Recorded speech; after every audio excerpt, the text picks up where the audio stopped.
y'all. Welcome back to another episode of Well Lit Path. This week, we're looking at Psalms 81 through 83. These are the remainder of the Psalms from good old Asaph in this section where we're at. It's a collection with themes that I think will challenge and encourage us as we walk with God. These Psalms share a beautiful message about the blessings of obedience, the joy of faithfulness, and the strength we receive from our God when we rely on Him fully. But first, how's your week? I've realized that there's a weight in knowing what obedience to God requires. But also there's like this weird comfort in realizing that even with the best of intentions, I still struggle. Like Paul's honesty in Romans 7, I find myself often caught in the tension of wanting to do what's right and yet stumbling, tangled up in my own weakness. It's a daily fight, much like Israel's battle that it seemed to have over and over again with its foes. But my own enemy, it isn't physical. It's the flesh. It's the natural part of me that wants its own way. Despite knowing the way of obedience, despite meeting and studying with y'all each week, I find myself falling short. But in these moments, Paul's words come alive for me as it reminds me that our victory doesn't come from trying harder, but from surrendering more, leaning into the Holy Spirit's power when I feel most powerless. I think this is something we can all relate to. Those times when, despite everything we know, we drift far from where we know God's presence to be, a distance created by our own choices. It can be easy to think that God grows weary of us in these moments. But here's the thing. Every time we turn back to Him, He's there, waiting with open arms. And Paul even talks about how our weakness isn't a limitation, but an opportunity for God's strength to shine through in 2 Corinthians 12, 9 and 10. The moments when I call on His mercy, when I need His strength to lift me up, those are the moments He draws me closer. So even when I falter, even when I fall into this daily, it seems like, backslidden state, and it can be more than once a day that we fall into this temporary state, I can return to Him each time, finding solace and power in His presence. What I've learned is that it's not my perfect obedience that sustains me, but it's my constant turning back, trusting His guidance even when I've veered off course. So as we dig into these passages, let's listen to God call us to return to Him, to trust in His guidance, and to recognize that He's our fortress and shield. And as always, we'll read through each chapter, and then we'll pull some themes that resonate for us today. Psalm 81, beginning in verse 1. Sing aloud unto God our strength. Make a joyful noise unto the God of Jacob. Take a psalm, and bring hither the timbrel, the pleasant harp with the psaltery. Blow up the trumpet in the new moon, in the time appointed on our solemn feast day. For this was a statute for Israel, and a law of the God of Jacob. This He ordained in Joseph for a testimony when he went out through the land of Egypt, when I heard a language that I understood not. I removed his shoulder from the burden, his hands were delivered from the pots. Thou calledst in trouble, and I delivered thee. I answered thee in the secret place of thunder. I proved thee at the waters of Meribah. Selah. Hear, O my people, and I will testify unto thee. O Israel, if thou wilt hearken unto me, there shall no strange God be in thee, neither shalt thou worship any strange God. I am the Lord thy God, which brought thee out of the land of Egypt. Open thy mouth wide, and I will fill it. But my people would not hearken to my voice. and Israel would none of me. So I gave them up unto their own heart's lust, and they walked in their own counsels. Oh, that my people had hearkened unto me, and Israel had walked in my ways. I should have subdued their enemies and turned my hand against their adversaries. The haters of the Lord should have submitted themselves unto him, but their time should have endured forever. He should have fed them also with the finest of wheat, and with honey out of the rock should I have satisfied thee. As we move into chapter 82, God standeth in the congregation of the mighty. He judgeth amongst the gods. How long will ye judge unjustly and accept the persons of the wicked, Selah? Defend the poor and fatherless. Do justice to the afflicted and needy. Deliver the poor and needy. Rid them out of the hand of the wicked. They know not, neither will they understand. They walk on in darkness. All the foundations of the earth are out of course. I have said, ye are gods, and all of you are children of the Most High. But ye shall die like men, and fall like one of the princes. Arise, O God, judge the earth, for thou shalt inherit all nations. And finally, Psalm 83, keep not thou silence, O God. Hold not thy peace, and be not still, O God. For lo, thine enemies make a tumult, and they that hate thee have lifted up the head. They've taken crafty counsel against thy people and consulted against thy hidden ones. They've said, come, and let us cut them off from being a nation, that the name of Israel may be no more in remembrance. For they've consulted together with one consent. They are confederate against thee. The tabernacles of Edom and the Ishmaelites, of Moab and the Hagarenes, Gebal and Ammon and Amalek, the Philistines with the inhabitants of Tyre. Asshur also is joined with them. They have holpen the children of Lot, Selah. Do unto them as unto the Midianites, as to Sisera, as to Jabin, at the brook of Kison, which perished at Endor. They became as dung for the earth.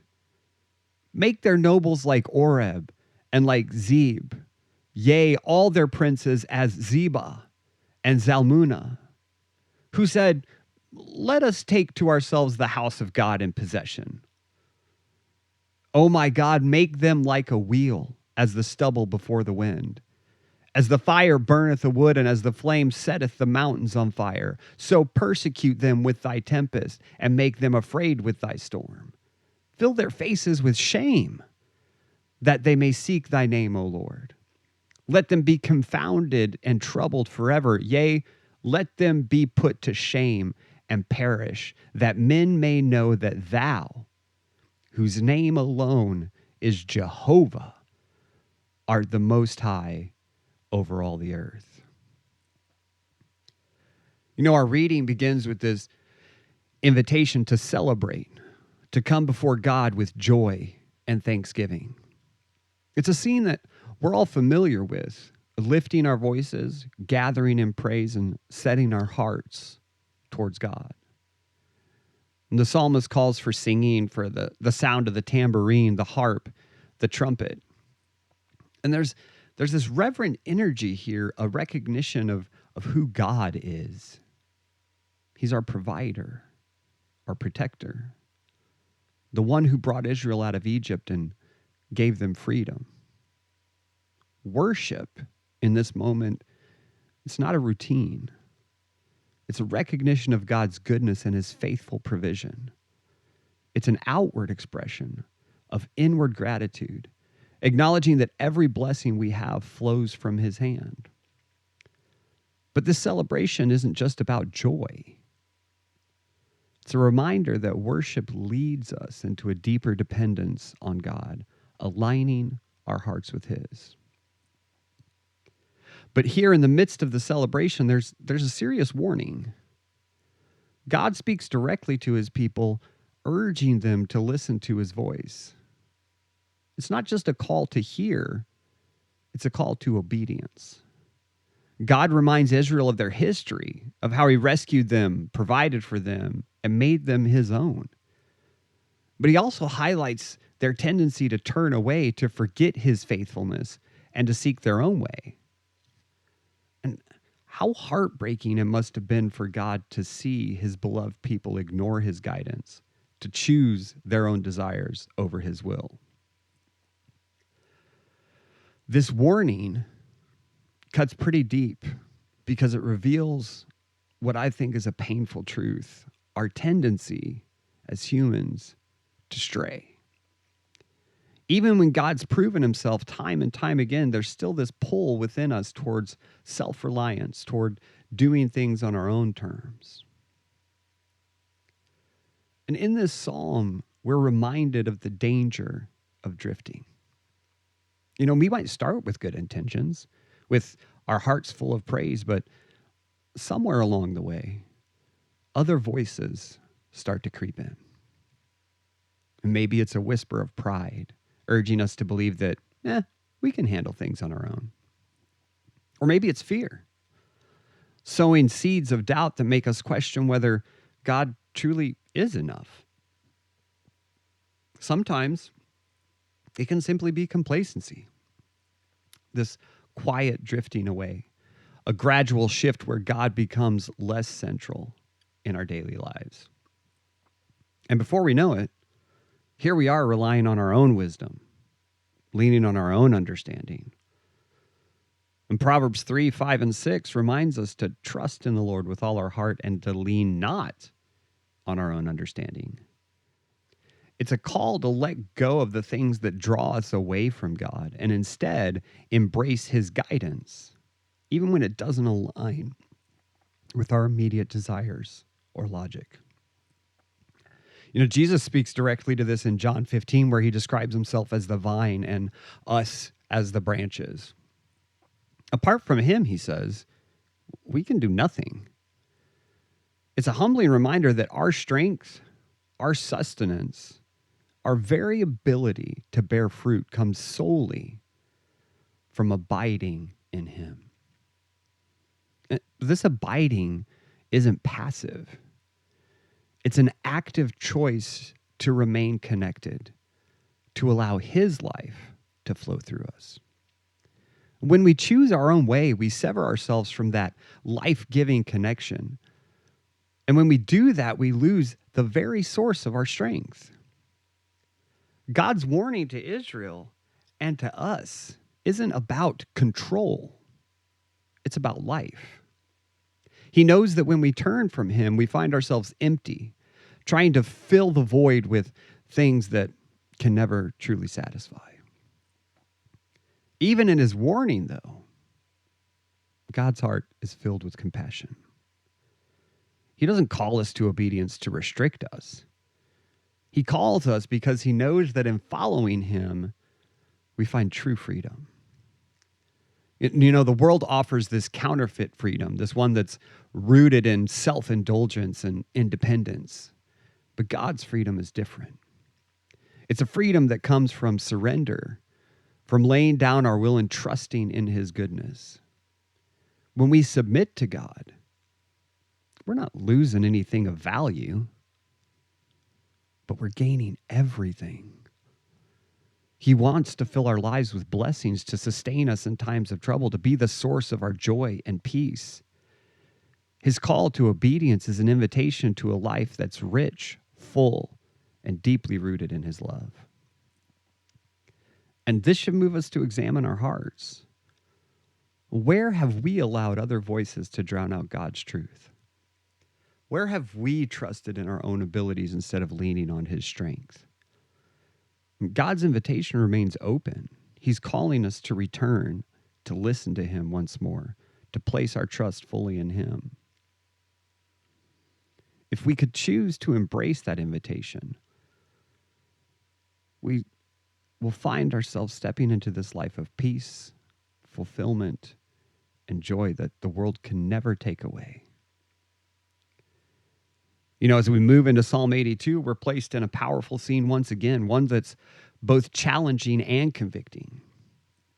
Here, God himself stands in the assembly of earthly rulers, and that's what it means by gods with the small g. That's another word for rulers or magistrates. But he stands in the assembly of earthly rulers, calling out their lack of justice and their failure to defend the vulnerable.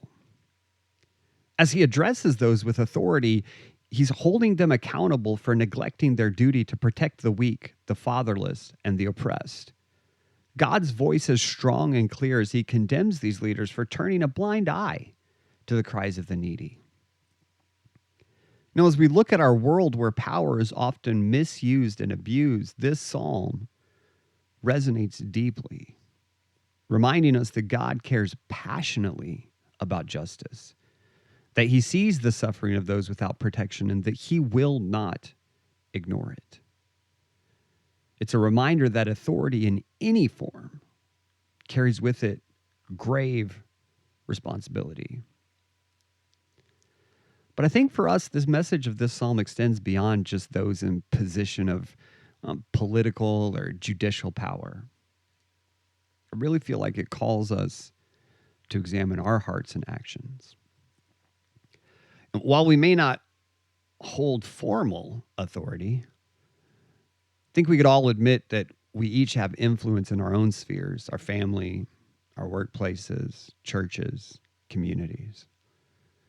Even as we look at the elections this week, God calls all his people to be advocates for justice and mercy, to stand up for the vulnerable and those whose voices are often ignored.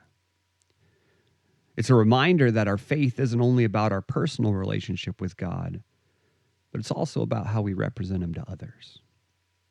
He calls us to be reflections of his heart, a people who act justly, love mercy, and walk humbly with him.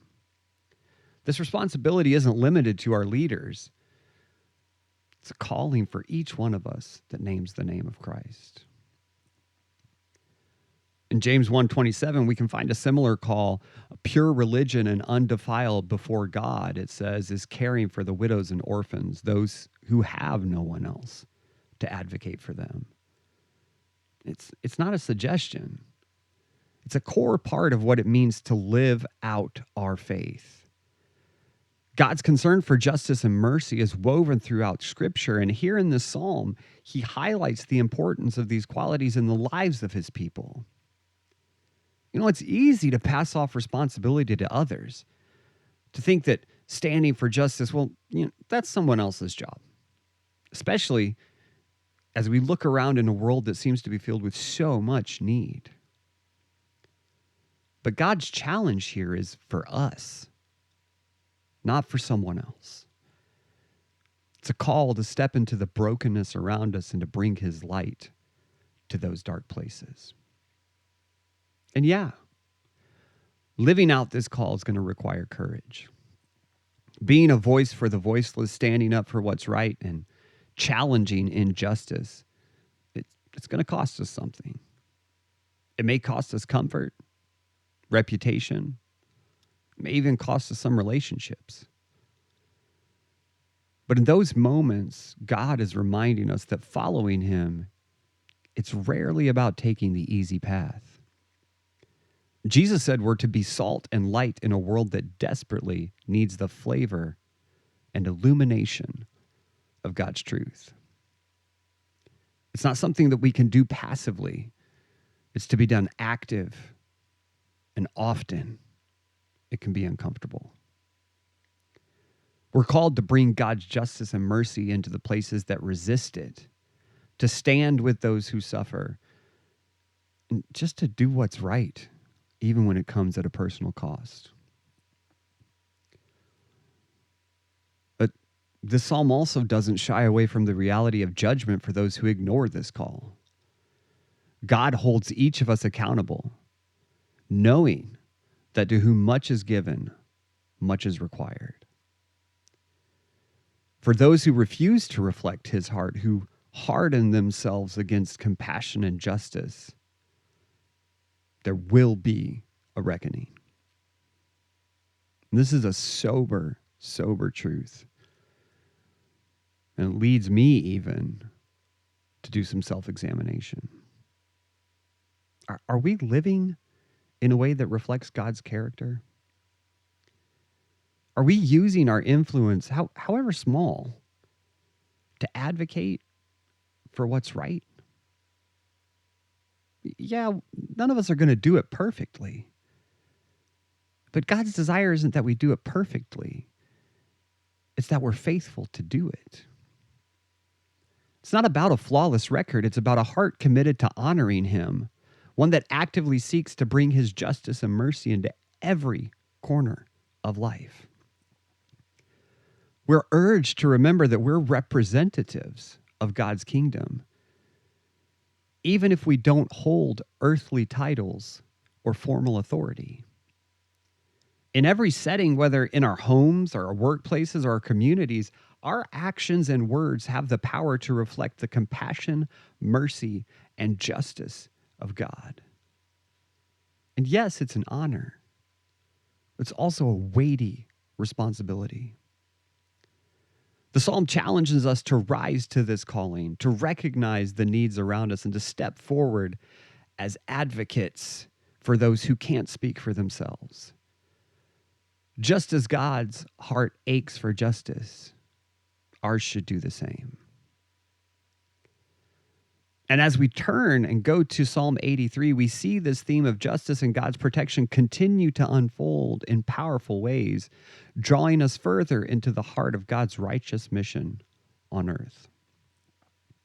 Following up the call to justice and responsibility in the previous psalm, Psalm 83 brings us face to face with the reality of external threats that seek to disrupt and destroy God's people. As God challenged the leaders to uphold righteousness, now we see the very need for that divine justice and protection as Israel's enemies surround them. The psalmist here paints this picture of hostile forces uniting against Israel, whispering plans, stirring up hatred, and honestly plotting their annihilation. When we look at it, it's a pretty intense scene. It's one that the psalmist communicates this fear and desperation. But it also drives him to seek God's intervention. There's this sense that he understands where the true power lies.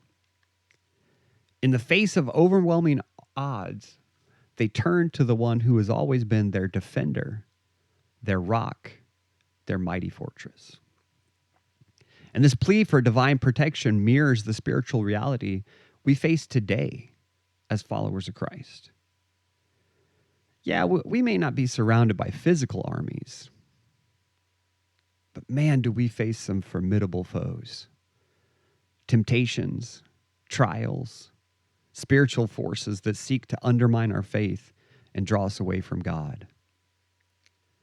Like Israel, there's no way we can rely solely on our own strength.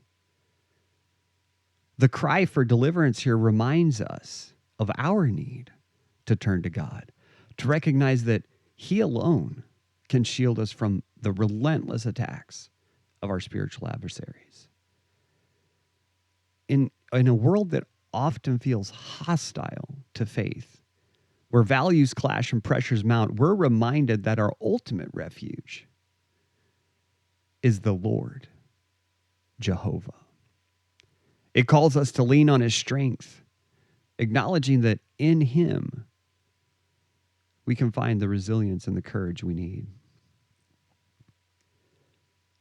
In Ephesians 6, Paul gives us this clear picture of spiritual battle. And he exhorts us to put on the full armor of God, reminding us that our struggle, it's not against flesh and blood, but against principalities, spiritual forces of evil. The connection between this psalm and Ephesians is pretty definitive. Both texts acknowledge the reality of opposition, and both direct us to find strength in God. Paul's instructions to equip ourselves with truth, righteousness, faith, and salvation echo the cry here for God's presence and power. Just as Israel looked to God for protection, we're invited to stand firm in his might, trusting in his provision and covering. These verses don't call us to cower or retreat. They call us to face our battles, knowing that God fights with us and for us. And something else we're pointed to is the role of prayer in our battles. The response here to the gathering enemies is not to rally Israel's physical forces, but instead to turn to God in earnest supplication. That comes with a certain humility, an acknowledgement that victory doesn't come from their own resources, but from God's intervention. In our lives, this means facing our struggles sometimes on our knees, in prayer, trusting that God hears us and that he's going to act on our behalf. It's a reminder of something that we forget so often, that prayer is meant to be our first line of defense. A weapon that invites God's power into our circumstances. Whether we're battling anxiety, temptation, or discouragement, prayer aligns our hearts with God's strength, giving us the courage to persevere. You know, I put these three Psalms together because as we look at them, there's this clear pattern that emerges. A call to obedience, a reminder of our responsibility, and an assurance of God's protection. Now, let's be clear. God's not asking us to be perfect. He's asking us to be faithful. And isn't that a huge relief? In a world that we look at that often demands this perception of perfection, there's a comfort in knowing that our Creator values our faithfulness over our flawless execution. When we think about it, he asks us to trust him, to follow his commands, and to rely on his strength in the battles we face. It's really just beautifully simple as we listen to this call, a call to walk in his ways, to reflect his love and justice, and to rest in his protection. It's almost like an invitation, isn't it? It's like our God is extending his hand to us and saying, hey, listen, come walk with me. Let's navigate this together. I think most of us are probably familiar with the old hymn, Trust and Obey. The chorus says, there's no other way to be happy in Jesus but to trust and obey. I think it reflects the heart of these passages really well. A simple reminder that joy, peace, and true strength come from walking in obedience to God. When we trust him, when we obey his commands, we find ourselves right where we need to be, under his care, guided by his hand. It's really simple, yet such a profound truth that resonates across the centuries. God invites us into a relationship defined by trust, not fear, by obedience, not obligation. When we lean into his promises, that's where we discover the joy of living in alignment with his will. As we apply these lessons, let's not forget Galatians 5:16, where Paul encourages us to walk in the Spirit so that we won't fulfill the desires of the flesh. This is our call this week, to walk in obedience, to rely on God's Spirit, and to trust that he's going to lead us, guide us, and protect us. Think of it as walking in tandem with the Holy Spirit, allowing him to direct our steps, just as a shepherd would lead his flock. Now listen, I know, just like anything else, life can throw us some curveballs. The enemies we face, the struggles we endure, and the challenges that come our way, they're all opportunities to lean into his strength. They're moments when we can find our refuge in him, trusting that he's with us, fighting on our behalf. Now, this week, as we close our time together, I want to share a poem that I ran across that I think encapsulates the themes that we find here of obedience, faithfulness, and trust. When we trust in the quiet, when all seems unclear, when obedience costs, but he draws us near, in valleys of shadows, our heights we can't climb, he's with us, beside us, through every time. Faithfulness beckons, a path to his heart. In yielding we flourish, in trust we start. For blessings flow deep where obedience lies, in the arms of the shepherd, where true strength abides. Remember that trusting and obeying is going to be a journey. It's not always easy. And yeah, sometimes it costs us. It's going to cost us our pride, our plans, maybe our preconceived notion of what our lives should look like. But listen, how sweet is it to experience the blessings that flow from our obedience? Hey, thanks for walking with me a while as we read the word together. Won't you join me again next week? And we'll walk just a little further. If you like the podcast, go ahead and hit that follow button. If you have any questions about salvation or general podcast questions, reach out to us via email at podcast@lakeworthbaptist.org. Go ahead and follow us on Instagram and Facebook by looking for LWBC_publications.